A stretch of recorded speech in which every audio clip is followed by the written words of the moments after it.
కాంగ్రెస్ నాయకురాలు సునీతారావుకు కౌంటర్ ఇచ్చారు ఆ పార్టీ కల్లు గీత విభాగం నేత నాగరాజు.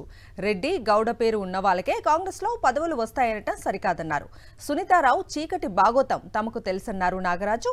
పదవులు ఇప్పిస్తామని చెప్పి మహిళల దగ్గర లక్షల రూపాయలు తీసుకున్నారని ఆరోపించారు ఆయన. ఒక రెడ్డి గౌడు అనేటటువంటి కొనాల ఉంటే మాత్రమే కాంగ్రెస్ పార్టీలో పదవులు వస్తాయని చెప్పి ఒక మాట మాట్లాడడం జరిగింది. ఆమెకు సిగ్గు ఉండాలి. ఎందుకంటే ఈరోజు 42% సామాజిక సమీకరణలు చేస్తూ బీసీలకు రెజల్యూషన్ పాస్ చేసి తీర్మానం చేసి అసెంబ్లీ నుండి పంపించినటువంటి చరిత్ర రేవంత్ అన్నకు ఉంది.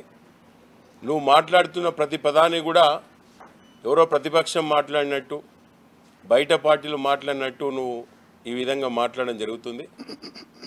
నీ యొక్క చీకటి భాగవతం తెలుసు. అనేక మంది మహిళలను జిల్లా అధ్యక్షులను ఏ విధంగా నువ్వు ఇబ్బందులు పెడుతున్నావు కూడా అన్ని విషయాలు కూడా పార్టీకి తెలుసు. పార్టీకి సంబంధించిన పెద్ద నాయకులందరూ కూడా జిల్లాలో ఉన్నటువంటి చాలామంది కూడా జిల్లా అధ్యక్షురాలని పాపం అమాయకులను కూడా అనేక రకాలుగా ఇబ్బంది చేస్తున్నటువంటి చరిత్ర నీకుంది.